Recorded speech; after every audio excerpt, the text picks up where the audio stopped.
It's time to break down some football. We got to get our mind right. Touchdown, win. From the perspective of guys who played in the NFL. Caught, touchdown! And the guy who had one really great sack in high school. Oh, you're so weak. You're wasting my time. Greg Camarillo and Marcus McNeil are the pros, and Skraby is the Joe. Let's go. Let's go. Let's go. Two Pros and a Joe starts right now. I love this. This is, like, I've been thinking about how to start this for probably the past 2 days because I'm not supposed to nerd out on this thing. I'm really not supposed to nerd out. But I'm nerding out right now because we have a pretty cool guest coming on the show today. This is Two Pros and a Joe, episode 8. It's December 22nd, 2020 at 8 o'clock p.m. And I'm just going to jump right into it. Let's not keep our guest waiting any longer. He was the second overall pick in the 2005 NFL draft. He had one Pro Bowl in 2008, and he made the playoffs twice. He also scored a long touchdown with the San Diego Chargers in the playoffs against the Bengals. Ronnie Brown, everyone. Thank you so much, Ronnie, for joining the podcast, Two Pros and a Joe. I appreciate y'all for having me, man. It's good to see my guys, man. Big Matt and Greg Camarillo. Been a while, Ronnie Brown. Been a while. There is going to be so many different degrees of separation connecting everyone here because Greg Camarillo, who if you want to hit him up on Twitter, it's at Catch Camarillo. Marcus McNeil, if you want to hit him up on Twitter, it's at Marcus McNeil 73. Ronnie Brown, you are at Ronnie 23 Brown. So if you want to hit him up, go to Twitter and do that. I'm at Matt Skraby. But we are having all these different degrees of separation collapse right now on each other while the Saturn and the Jupiter and the Christmas star is outside because Greg was on the team with Ronnie when you guys went 1-15.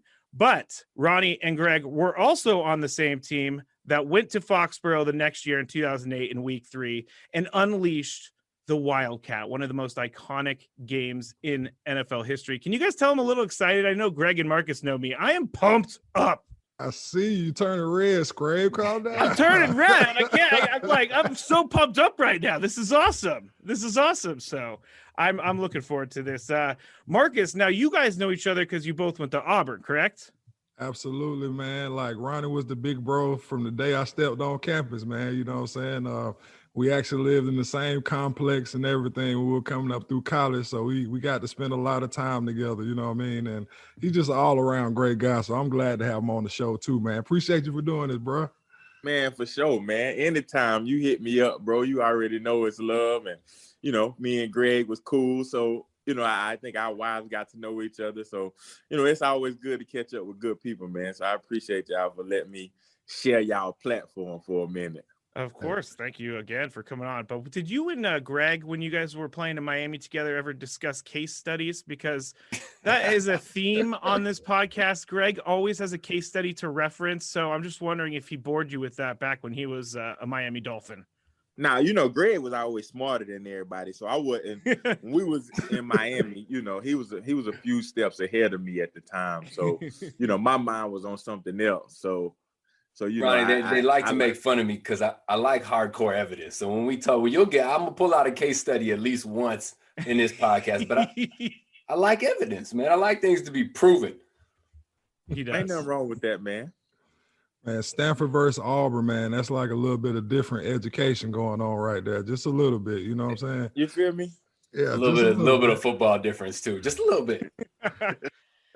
Well, you guys got your guy today at Auburn. They fired, I believe it was Gus Malgone, and now they brought in Brian Hardis, I believe. He's the Boise State head coach. So that's your new head coach there at Auburn University, the guy who wanted to leave the Mountain West. But I don't know if you guys have any hot takes about that.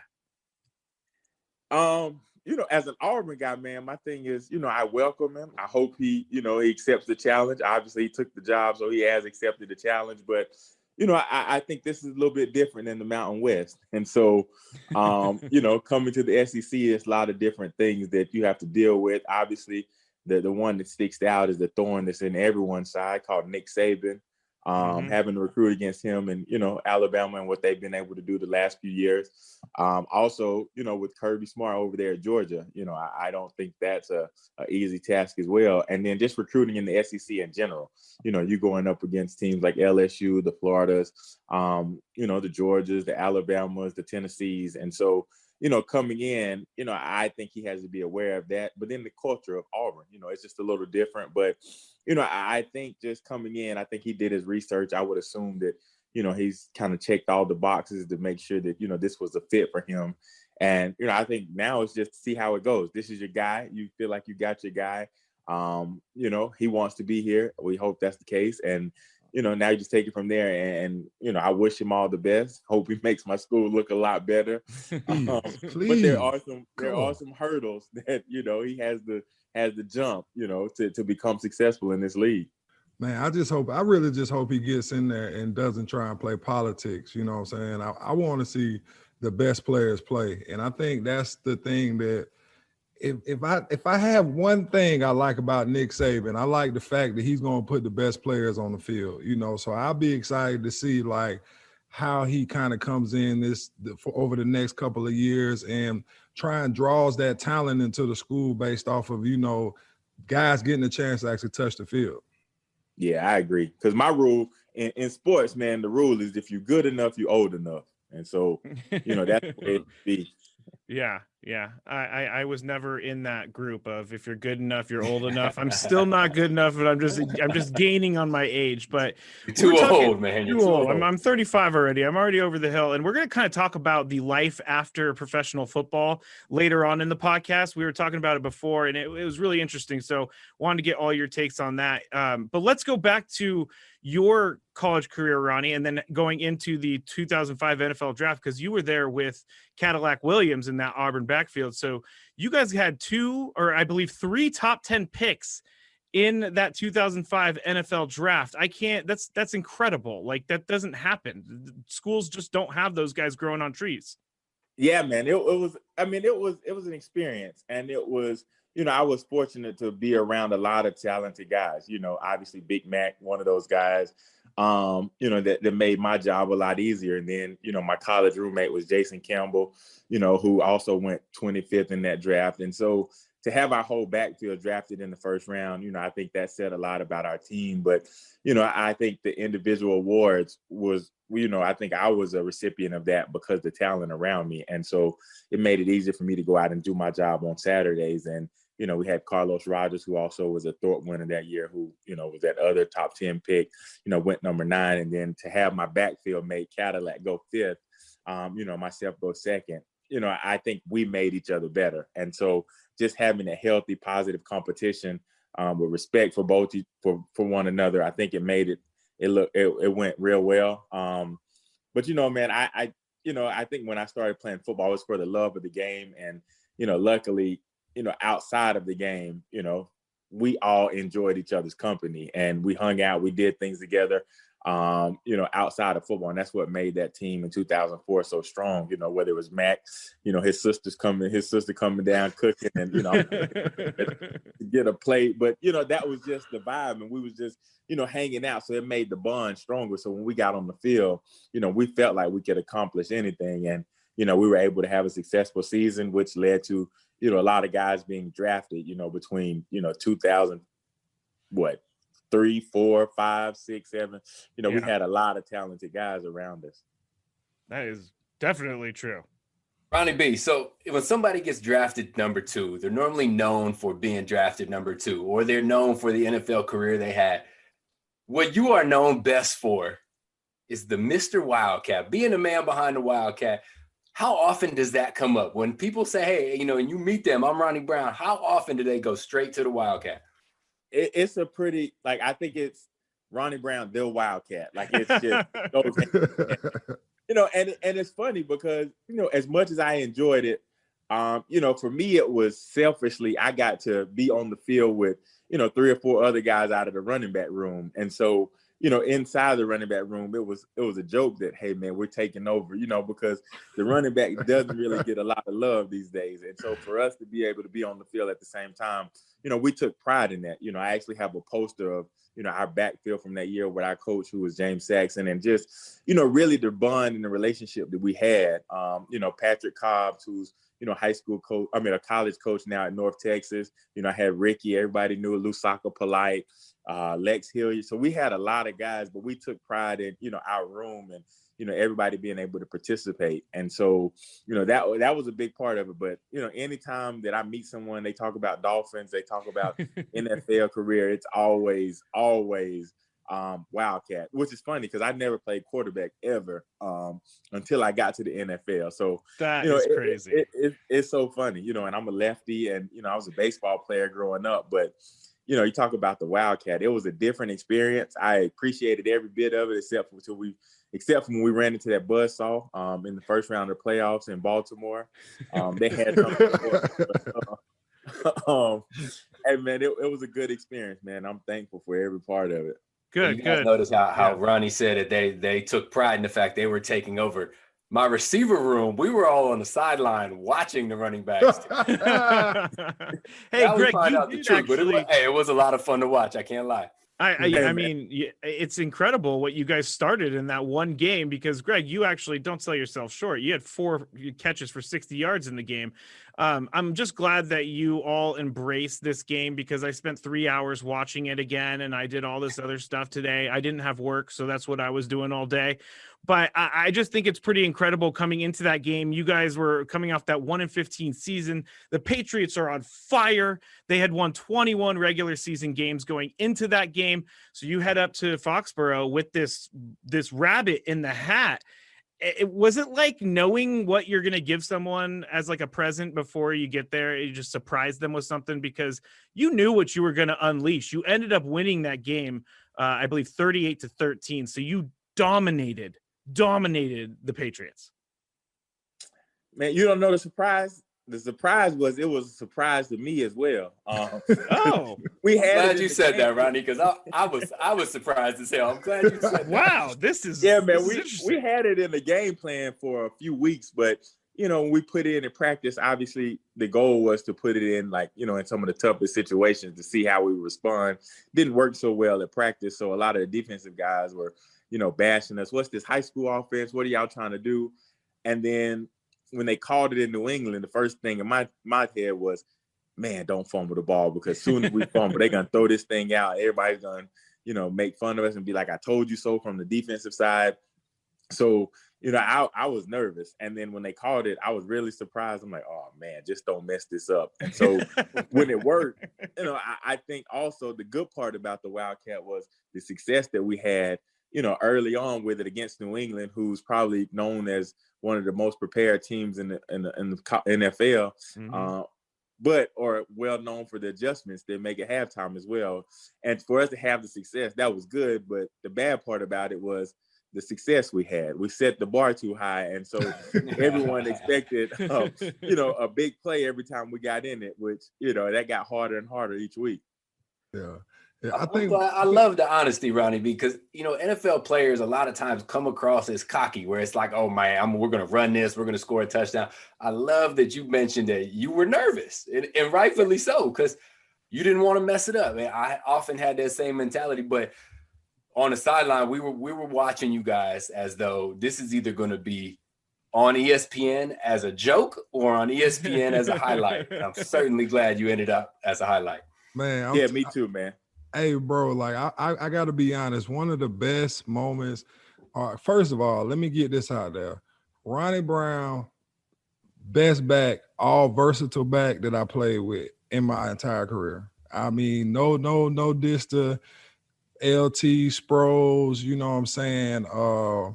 Mike Turner, Cadillac, Brandon Jacobs, or anything. But I think he just encompassed like everything. A back that can catch out the backfield, a back that wasn't scared to stick his nose up there and block. And then when he ran, he had speed, he had elusiveness. So, like, I just loved him. I wish I could have blocked for him whenever he got to the NFL. And one of the best plays I ever seen him make wasn't even in the game. It was actually in practice one day at Auburn, and they throw a pass to him down the sideline, and he's running full speed and catches the ball behind his back. You know what I'm saying?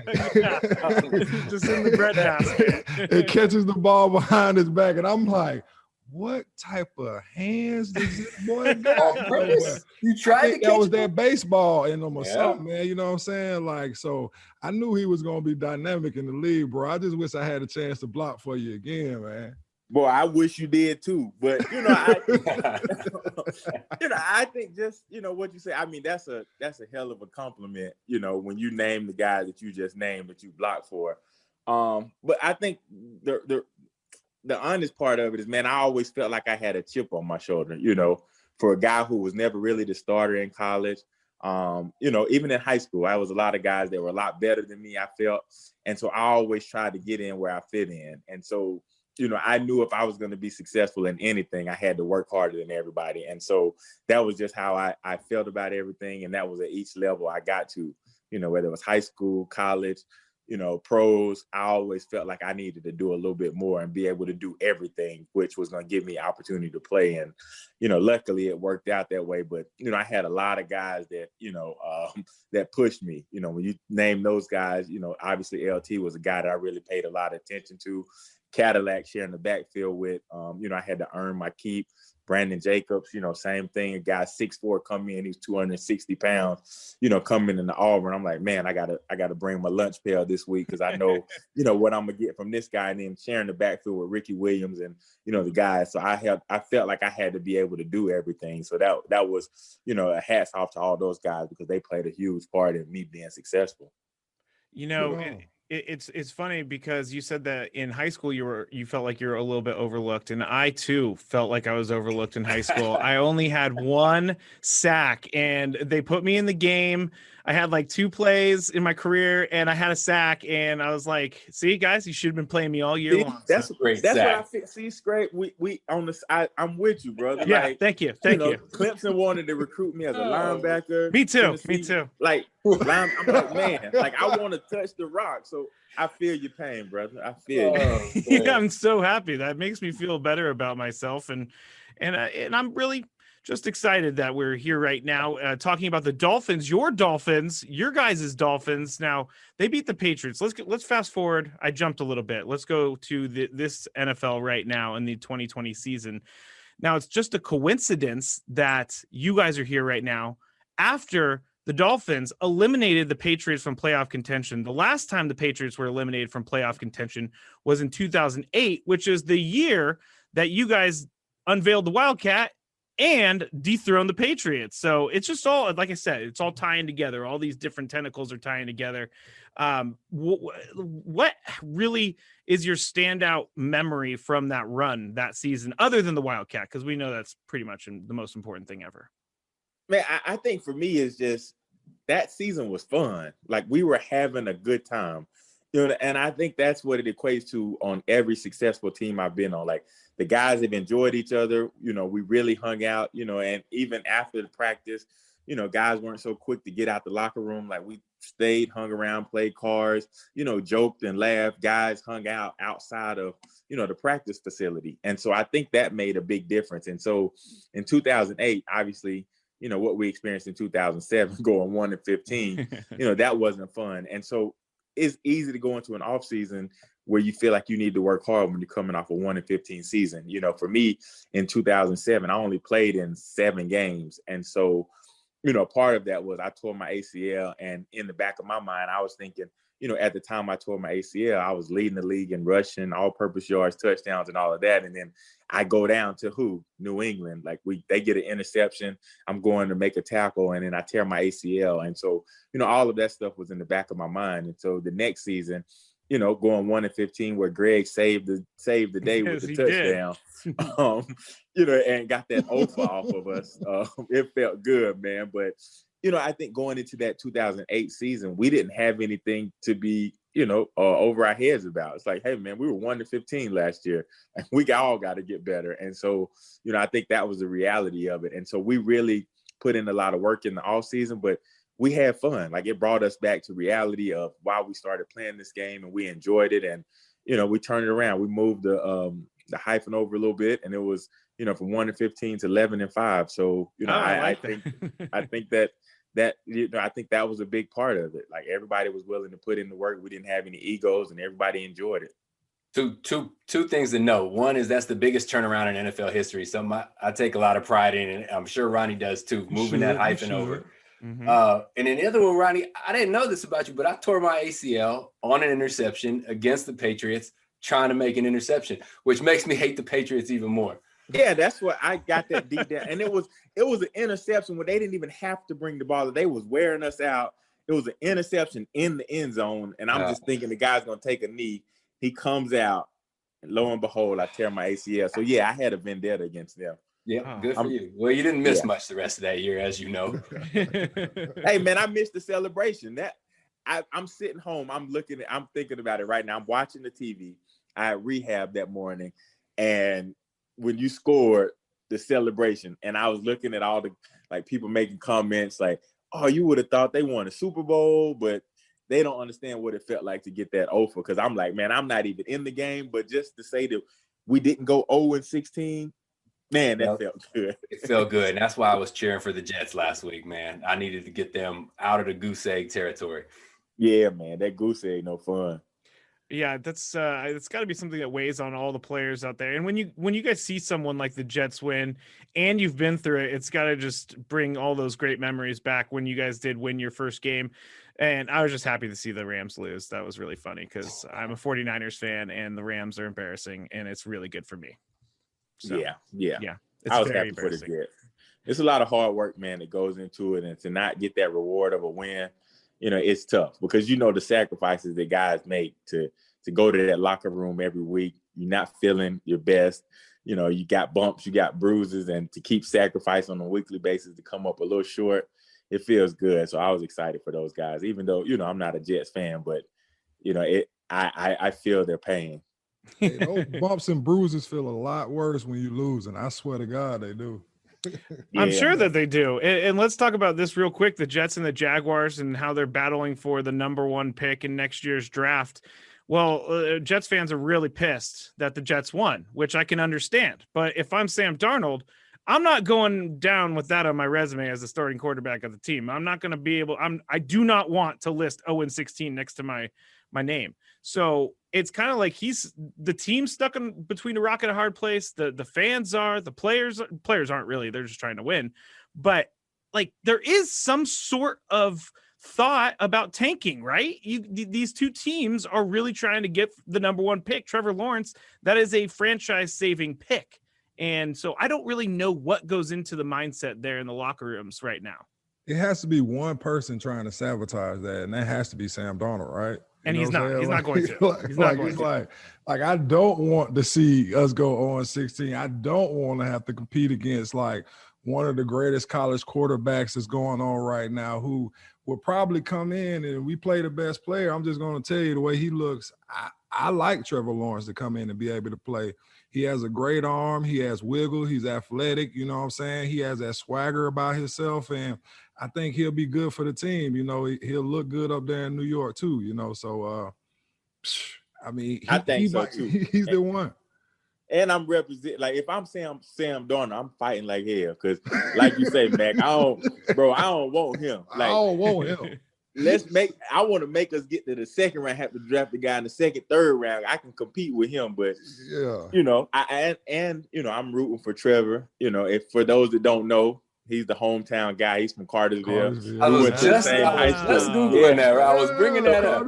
Cartersville. So we went to the same high school, man. It'd be cool to have a couple guys from the hometown to go 1 and 2 in the NFL draft. I think that would be pretty cool. That is pretty cool. That is. My high school had Kevin O'Connell, who played quarterback for the Patriots for a little bit. He's also the offensive coordinator for the Rams. Sorry, Kevin, I just made fun of your team.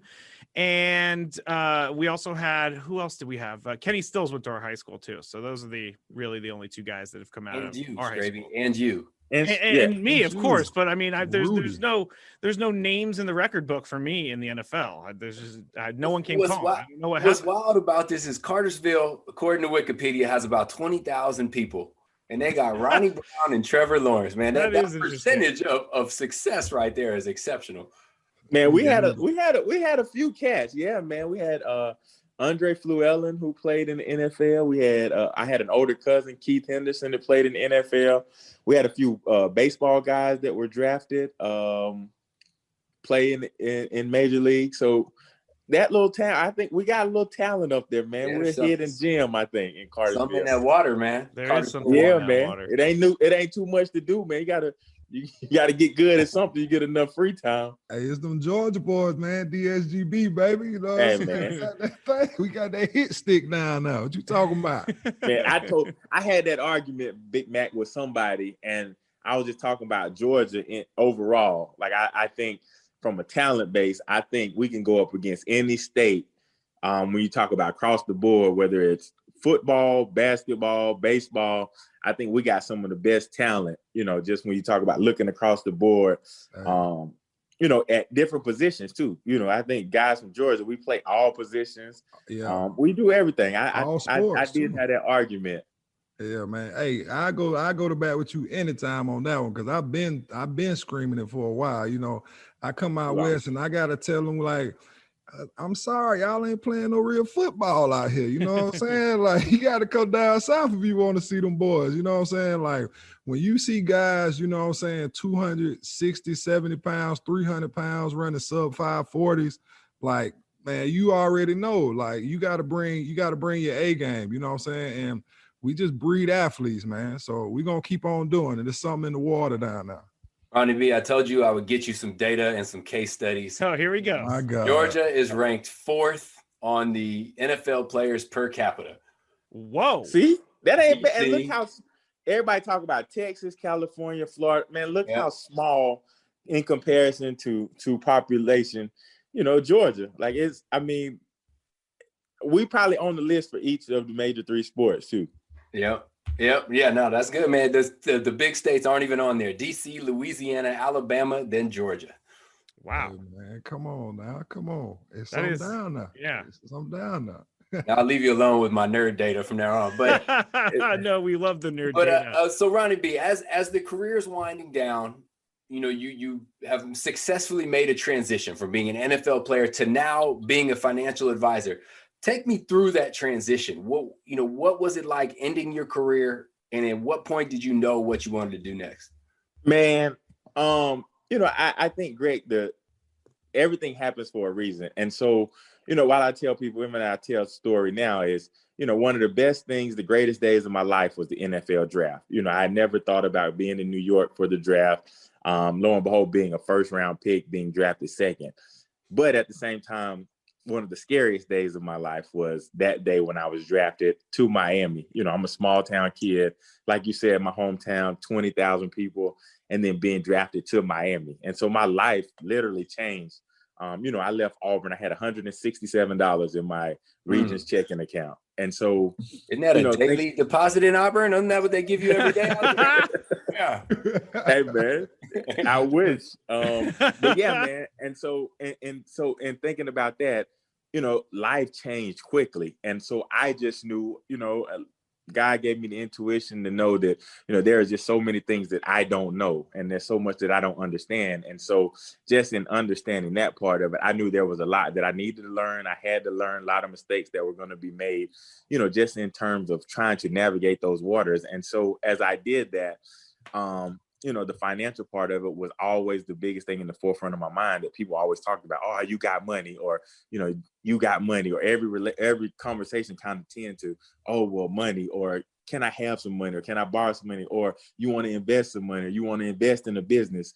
And so, having those conversations, I was pretty fearful of, I just don't want to make the big mistake. And so, I was open to learning the business and the information. And that was what I wanted to do in terms of just trying to figure out the things that I didn't know. And so luckily I got around a group of guys, and I ended up, when we were in Miami, me and a group of guys, I opened a community bank in Fort Lauderdale.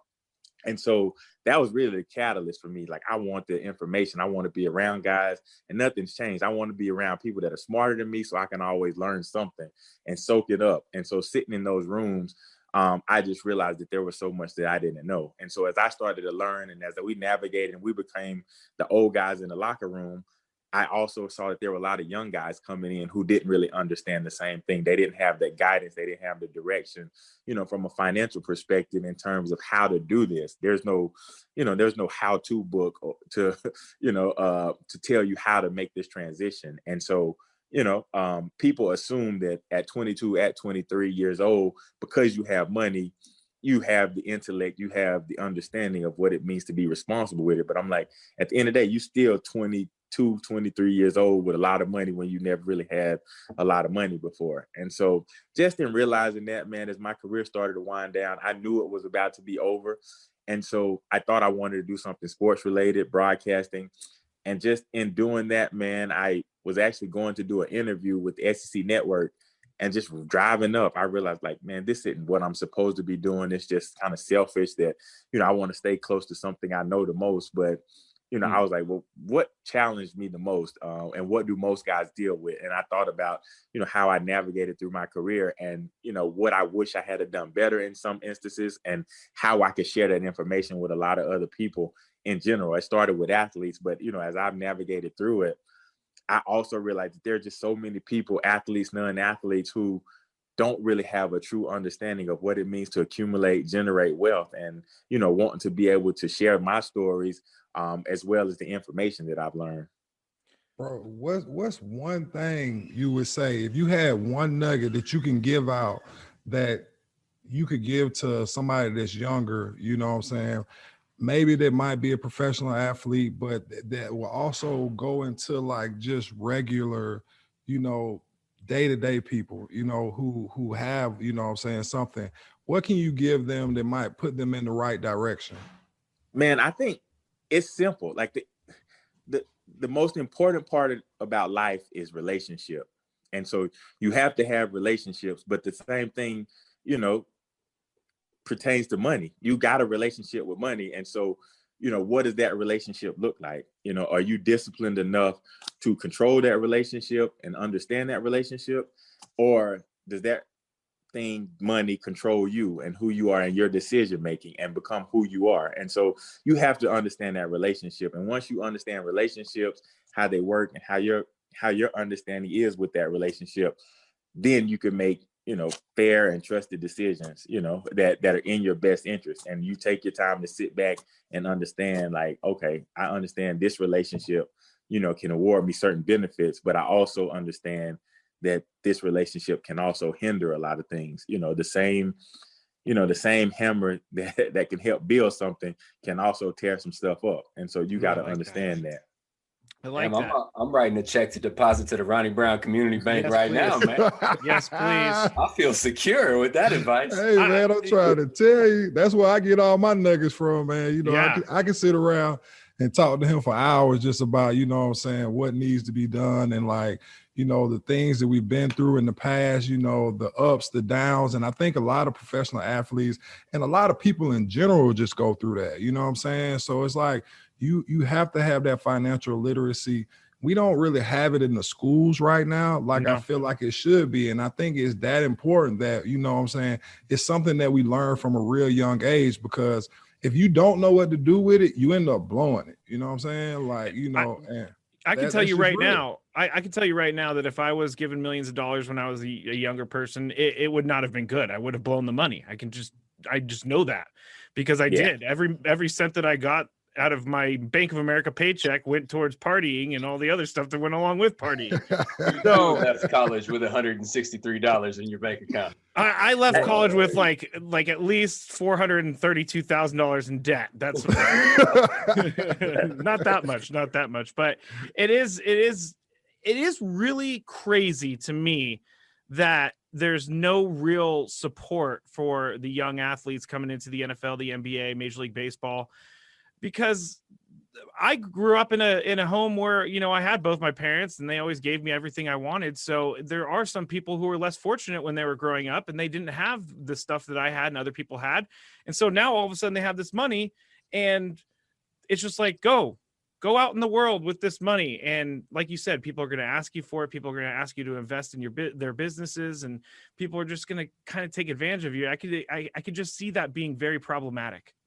Yeah. And I think the other part is people put it in context of athletes, but I'm like, man, it's not just athletes. Like, true. If you give anyone in any particular part of life or facet of life millions of dollars at 20, 21, 22, 23 years old, they're going to make some mistakes, and especially when they don't have anyone around them to really give them guidance, true guidance, and have organic relationship. Because there are a lot of relationships. There are a lot of people who want to be around people with money, because people become loyal to your position and not necessarily your personality and who you are. And so when you understand that, that it's like in football, when you play running back, everybody wants to score a touchdown, but I don't think everybody understands that ball draws a crowd. And so you don't know where those hits are coming from. And so when you get money, it's the same situation. There are a lot of people that come around you. And so the question is, why are these people around? And so, it's not pertain to just athletes. I've noticed that, whether it's doctors, lawyers, people want to associate with successful people and people who they think have money. And so those mistakes aren't just specific to athletes. It's just, being young and not understanding, that part of life, and not having a longevity plan or thinking long term, because you got the money right now, and however you grew up without, now you have the capability, potential to go do the things that you didn't when you were younger or when you were going through certain experiences. And so the discipline of being like, well, do I buy it now or should I wait? It's hard to wait when you got the wherewithal, the money to do what you've always wanted to do. Ronnie, did you make any bad financial decisions? Yes, I bought a bunch of jewelry, and not over the top, but you notice now, like I may wear a watch, but more times than not, I got an Apple Watch on. Yeah. But earrings, I lost a pair of earrings at practice, like, having necklaces, like little stuff like that, and not really understanding why. Like, it's okay to have nice stuff, but you got to understand also it all goes back to relationship. Like, why do you want it? Is it, especially in the social media age, do you want it because you want everybody to see that you have it? Or do you want it and have it because it's something that you've always wanted? And so understanding that part of it is a huge part of it as well. Fun story. Ted Ginn lost an earring, a $10,000 earring at practice. Oh my gosh.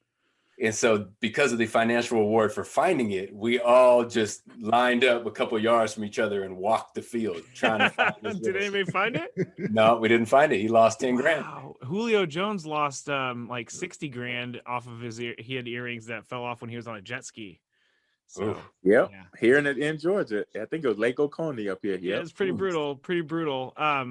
Well, what do you think about, like, real quick before we move into like life after football? Are you cool with a couple more questions, Ronnie? Yeah. All right, cool. Because Dwayne Haskins, he's the Washington football team quarterback, and he's been all over the place this year. He's been, in Ron Rivera's doghouse. He's been out of Ron Rivera's doghouse. He's back in Ron Rivera's doghouse, and now these latest issues are that here, let me just read you the headline from ESPN that I saw earlier.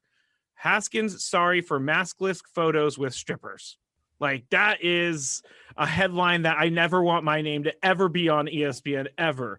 And so he played a game. He went out and he got caught being at a strip club with, I don't really care he's at a strip club, but you're still playing a football season. You're still trying to get through the season. You can't be doing that. He knew he couldn't be doing that. He apologized. But what do you guys see with Dwayne Haskins and Ryan Leaf? He tweeted, quote, "It's like looking in a mirror." And if I'm Dwayne Haskins, I'm putting that in front of him, being like, see this tweet from Ryan Leaf over here? You don't want to be this guy. What do you guys think? Like, how do you guys how do you think this guy gets back on track? I think that's just immaturity, and understanding the opportunity that you have, in front of you, and the realization that this doesn't come every day. And the thing about the NFL, once it's over, it's over. There's no calls to the GM or the head coaches and be like, all right, I think I got my stuff together. I'm ready to come back, And so, for him, I would tell him to be careful of the circles that he's in, because obviously someone encourages that behavior. And not to say that it's wrong. It's just the timing of it, the understanding of this nature of where we are, with the whole COVID thing and all of that. And then also his career as a professional. You know, and so you've been in the doghouse with the head coach. So I would try to stay out of the way, steer free of any other issues, because you're not doing the things that you love to do. And so, you know, I think just the understanding of that. So the maturation has to become important to him. And so the other thing about it is, you know, my mother-in-law always says you have to participate in your own rescue, meaning, you know, it's not going to change until you want it to change. And so you got to be willing to put in the work. And so for him, it's just growing up and understanding that this is an opportunity that, you know, may not last as long as he thinks it will. Yeah. I'm ready. Maybe I'm starting to think these Georgia dudes get great sayings from their. I was just thinking. I'm just writing down. You have to participate in your own rescue. I'm in Alcoholics Anonymous recovery, and that is a great recovery saying. I'm going to bring up next time I have my meeting with my guys. Big Mac, what was your grandpa? What did he say? You got to get the butter from the duck. Yeah, I heard that one. Yeah, hey, that's what. So, Greg, when you from Georgia, you from country, man. Like you hang around a lot of older people, so you get a chance to soak up that wisdom at a young age. That's all it is. Yeah, I like it. I like it a lot. I think my favorite one that my granddad used to give me was like, "Don't take no wooden nickels." You know what I'm saying? Like because you're getting faked out by wooden nickels. Yeah, well, no, I think it's a little bit deeper than that. I don't think he was talking about like he wasn't talking about a literal wooden nickel, but I think he's talking about people trying to get over you. You know what I'm saying? Yeah. And act like they're giving you what you're worth, but they're really giving you nothing. You know what I'm saying? So knowing your worth is really like, I think, the deeper meaning to that whole saying. I would assume that Dwayne Haskins is knowing his worth. I would assume that he's insecure. And I'm saying that in my own, I fancy myself a psychologist on the side. I'm many different things, but I think that it might be insecurity, trying to prove that he's cool, in front of his friends. Maybe, I don't know, maybe that's way off, but that's what I get from him. No, that's a locker room. That's a real locker room thing. You know, a lot of times guys come in and you just see like a little competition in the locker room, you know, like who dresses the best, you know what I'm saying? You got competitions in the car lot, you know what I'm saying? You got competition when it comes to like jewelry, like Ronnie was talking about earlier. So like if you fall into that trap, you know, you can really like end up spiraling downhill early, you know, and running with those wrong crowds is really what's happening, because you have to have somebody who's going to be around you that's going to steer you in the right direction. And if you got guys around you that's saying, oh, well, let's go to the strip club, you know what I'm saying? Like, you know, let's pull up real quick. Then like that's that immaturity where, you know, you're not going to say no all the time. Mm-hmm. And I think that's what he's falling into, but I don't think he has a long enough leash to continue to do things like this and stay with Washington. Yeah. Greg, you have any thoughts? I mean, I was just looking at the picture online, and any other year, I've got no problem. It's fine. Any other year, totally fine. No problems. Just wait 2 weeks, man. Let the season end. And then go. Yeah, that is pretty stupid. I mean, I'm not calling him stupid, but that is not a very smart decision to go to a strip club with 2 weeks left. And the bigger issue here is that the Instagram story that it's shown on has way too many stories at the top. No one needs that many stories on their Instagram. It's like at least 40 stories, and I just don't need it. I don't need every single move you make during the day. Thank you. And there's my PSA. But I personally think that there's a big difference between pro athletes and the regular Joe in regards to life, because you guys have to figure out a new career in your 30s. And there is so much about the mental health aspect of everything after you guys retire. And we were talking about it before, and I'm going to hand it over to the guys who actually played in the NFL and how to transition, but transitioning to normal life after the NFL is difficult. Like for me, I've been working on my career for a while, and I don't need to really think about anything else right this moment, but I can imagine it being very depressing and very scary and very anxious, anxiety ridden, thinking about what you're going to do after football. So I just want to get your guys' thoughts on that. And I know Marcus wanted to talk about this a little bit. So why don't you start, Marcus? Oh, definitely. You know, I'm right now in the middle of my own, you know what I'm saying, struggles with depression, anxiety, you know, and I think the biggest thing was just coming to realization that I was having those things, you know. I felt like I was okay, you know, isolating, you know what I'm saying, not talking to people as much, you know what I'm saying, just feeling like, you know what, like I just started feeling more and more down. And what it comes down to is like idle time is the devil's playground. You know, me not doing nothing, me not having a schedule, me not, you know, engaging with people just continuously like gave me more room to, you know what I'm saying, drink as much as I wanted to, smoke as much as I wanted to, you know what I'm saying, go out as much as I wanted to. But in the long run, I'm not really engaging and giving my full self that I can to my family, my friends, my community, and everything like that. So, you know, I like what you said, Ronnie, because you do have to be a part, you know what I'm saying, of rebuilding yourself, you know, and that's what I'm actually doing now, you know what I'm saying? I'm actually at a center right now. We talked about it a little bit earlier, but I'm in Oxnard, not just for, you know, to be up here, but to vacation or anything like that. But I'm at a center that helps out with alcohol and drug addiction, and then as well as brain trauma that's happened, you know, and they do some great work up here where they actually go in and, you know what I'm saying, help people who have drug issues, you know what I'm saying? Hopefully Josh Gordon or something can get up here, you know what I'm saying?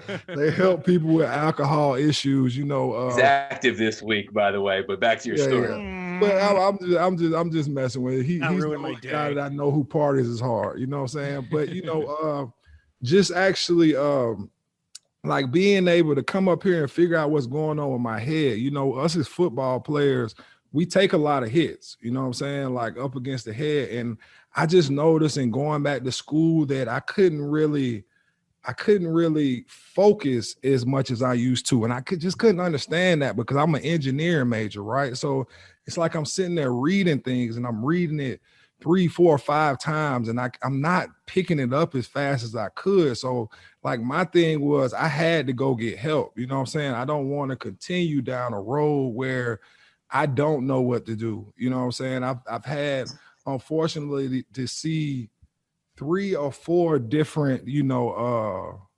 suicides, you know what I'm saying, where people actually killed themselves. Junior Seau, you know what I'm saying? Rest in peace, Junior. Paul Oliver. And then when I was real young, I had a basketball friend of mine named Jason Hall who just really had a tough time dealing with mental health. So I think that, and especially in the Black community, there's been such a stigma about being weak when it came to, you know, mental health issues that we just got to put it out there that you have to help yourself. And I'm sitting here sweating. I feel like I'm on the hot seat right now. You know you feel like I did earlier, Marcus. Lord have mercy. I mean, you're bearing your soul. Oh, Lord have mercy. You're bearing your soul right now, and I appreciate you. Yeah, and I mean, it's tough. It's tough. You know what I'm saying? Like I sit there and I like went back and forth for myself whether or not like I would actually like have enough courage to say something. You know what I'm saying? And I was like, you know what? This is the platform to say it. This is the place to actually let people know that, you know what? I was a football player, but at the same time, I'm just a real human being like everybody else. Yeah, man. I mean, one, hats off to you, bro, because I think this is something that, you know, it's starting to get the momentum and people feeling comfortable with talking about it. But, you know, I think it's necessary. One, conversation is an opportunity to heal a lot of different stuff. And I think we all have had something. We all had some kind of trauma. We've all have something that we have to deal with when inside that, you know, I think would be real helpful, you know, if we talked about it, you know. And I think, you know, for me, even the same thing I tell my wife all the time is, you know, I'm like, man, I think I'm just going to talk to somebody because I feel like just having the conversations and, you know, I think to get to a certain level, I think we had stuff inside of us that drove us. But then at the same time, sometimes that same thing that drives us crazy or drives us to the point where, you know, we don't know what to do, how to unleash it or how to let it go. And so, you know, for me, I'm like, man, you know, growing up, parents dealt with substance abuse. You know, obviously, you know, my father just passed this past year. My brother's, you know, in prison for alcohol. So understanding all of those things and really just being willing to understand your identity. And I think, I keep having these sayings because I be reading stuff and I be picking up on sayings and stuff. But, I feel like the key to life, KEY, is keep educating yourself and understanding, one, who you are. And as an athlete, people so often want to put you in a box and make that your identity. But then when it's over, people don't know how to understand this isn't who I am. This is just what I did. And so, they're asking you to let something go that obviously has awarded you so many things in life, and opportunities, but also, some guys' identity just gets caught up in, the thing that they do, and understanding how to let that go when that's all that's the thing that was your escape. But then now that that's taken away, not many people understand what that's like to have to deal with. And so, it's hard for guys to make that adjustment. And luckily for me, when I first got out, I had an idea. Like, I tried playing golf. I never really just tried doing anything. And, and I think there's a fear of failure that most guys have, because once you've been so successful at one thing, it's hard to go back and take chances on, maybe I won't be successful, or maybe I won't be good at this. And so the expectation, on self and then society, that everybody puts you in this box, like, man, it's not okay to fail. Like, that's the only way to understand, how you can get better and improve, and what you like and don't like. And so with me, even with my son and my daughter, like, I encourage them to do different things, because that's the only way you're going to figure out if you like it or not. And so, man, I think that transition, that's something that a lot of people don't understand, because people look at it, oh, well, you have this, or you may have this much money.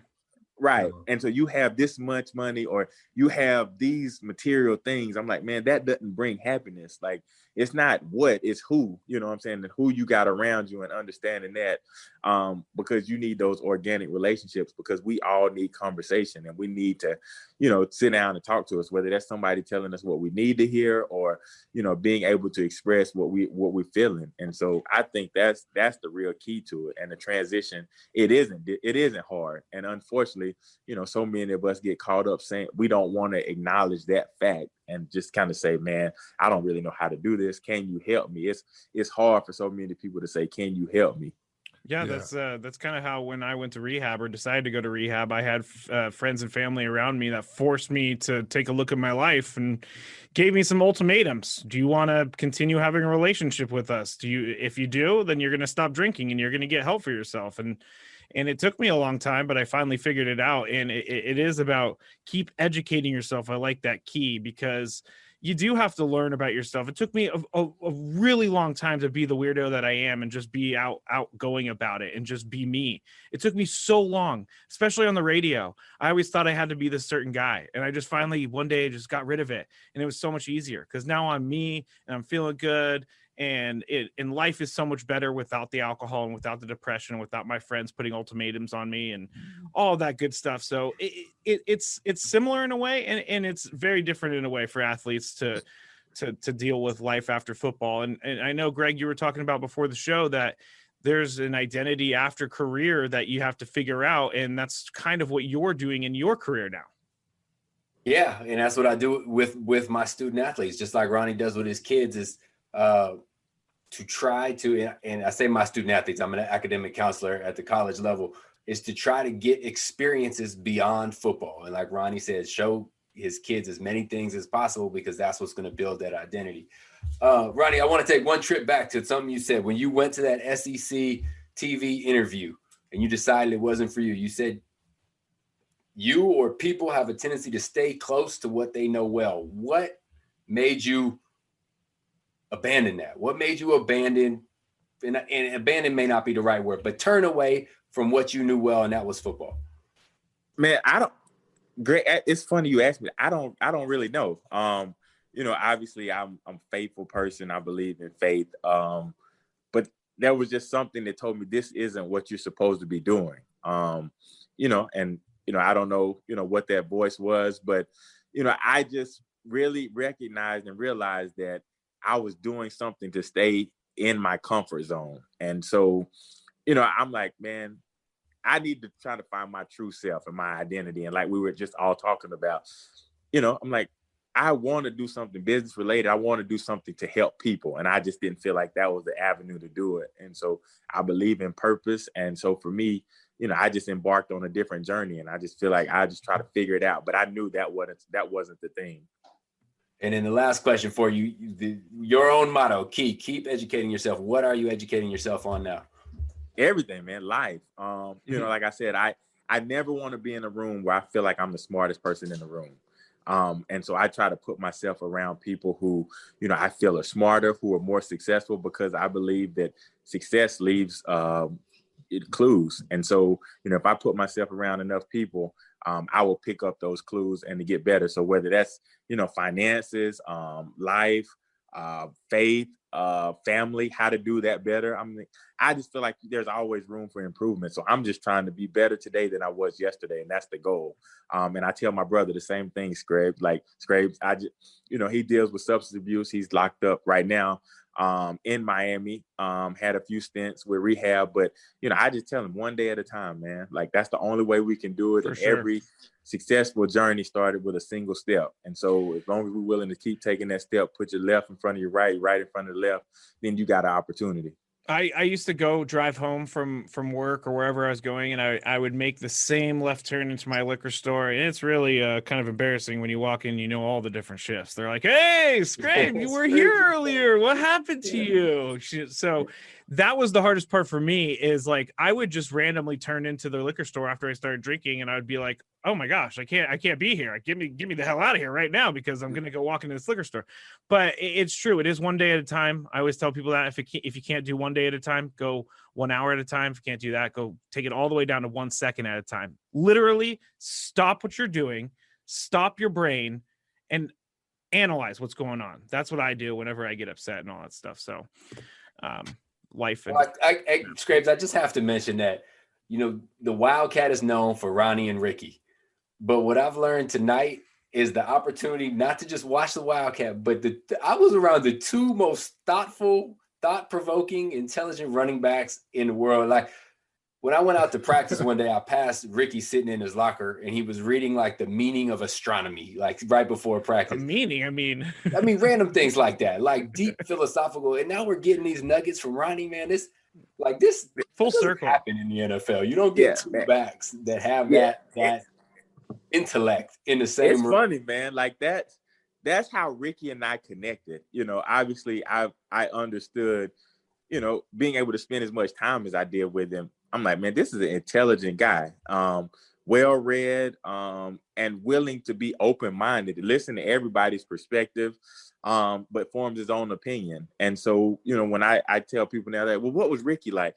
I mean, he beats to his own drum, but he's a really intelligent individual. And so when we sit down, we have conversations, I just became more open-minded about that and just understood, like, man, one, everything that I had saw in terms of who he was on ESPN and all this, I didn't let that form my perception of him. And so me being open-minded and sitting in a room and we're having conversations, whether it's about astronomy or, him being a yoga instructor or, all of the different things, or him traveling the world, I got a chance to, hear those stories and understand why he makes certain decisions. And I think if you understand, why people make certain decisions, you'd be willing to be a little bit more empathetic and sympathetic to, decisions they made. And so, it was helpful, man, like being around that guy for all those years, because he was just open-minded. And, the guy ended up being in my wedding. We got really close, and so that was one of the things, like I say, like if I had a wedding and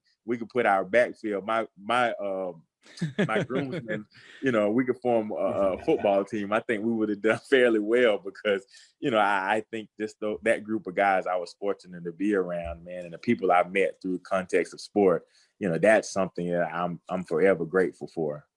Yeah, what we're going to have to do is get Ricky on the podcast next week so we can talk about the Christmas star that everybody is trying to find out here in the sky. That does it for today's Two Pros and a Joe. Thank you so much to Ronnie Brown for joining us. We really, really appreciate it. I think we had a conversation that can go from the regular Joe all the way up to professional athletes, to everyone, because, mental health is important. Life after football, financial literacy is important. So thank you so much for joining us, Ronnie. Yeah, Ronnie, really appreciate you, my man. It was hey, man, I enjoyed y'all, man. Y'all gonna have to have me back on here. We will Hey, love No to. problem. You free tomorrow? No, just kidding. After golf, yeah. Hey, After golf. appreciate that, man. Appreciate that, man. Hey, I really do appreciate it, Ronnie. Hey, I really do feel bad about Mitch Trubisky because I was born in Chicago, so I should kind of like, at least keep up You slightly. ain't no with the Chicago Bears. fan, He's man. Yeah. No, He's the I'm not. joke. No. You've been in Big San back. Diego too The long. It's too Bull- cold. I'm a It's too Chicago cold. Bulls fan. Like I was. That's- Well, I was. You was a Why? Michael Jordan fan. Yeah, I was gonna say Exactly. why. Like I'm a LeBron James fan. Exactly. I got Mitch you. I got Trubisky is the quarterbacks as Joe Judge is the head coaches. You don't need to know either of you. them. Exactly. Just Like know them. kind of the Mr. Irrelevance of football right now. Oh, Hey, Big Mac, I want to say thank you too for being honest with us today, man. Yeah. We Hey man, appreciate that. it's been sitting on my chest for a while, man. You know what I'm saying? And like I had like a life shaking event with a friend, you know what I'm saying, last week, and it was like, you know what, like this is something that we need to talk about. Like it doesn't need to be, you know what I'm saying, something that people dance around. It's something that we need to talk about where, you know what I'm saying, people can continue to help out other people, you know what I'm saying, to continue to get stronger. I love it. Hey man, Jay-Z said it best. You can't heal what you unwilling to reveal. Till you get it out, bro. You can't heal it. Man, these I are got like it the out of greatest there. Hey, one-liners that- I've ever He's heard. not from Georgia, but he got sayings too. Hey, that cocoa butter didn't work either, boy. I've been in like, hey, turn the HGO, man. It's Hey, hey, boy, hot here. It's like putting that baby oil on to get in that sun. ain't it? Yeah. All right, 2 Pros and a Joe. Follow us on Twitter at the number 2 Pros and a Joe. Follow us on Spotify and Apple Podcasts. Just hit us up on our Twitter account, or you can hit any of us up on our own Twitter accounts at Matt Skraby, at Catch Camarillo, at Marcus McNeil 73, and at Ronnie 23 Brown. So hope everyone liked this week, and we'll be back with you soon with some more NFL talk and also some mental health talk. Why not? Hey, man, financial literacy, mental health, we'll cover it all. We'll cover it all. Thanks, guys.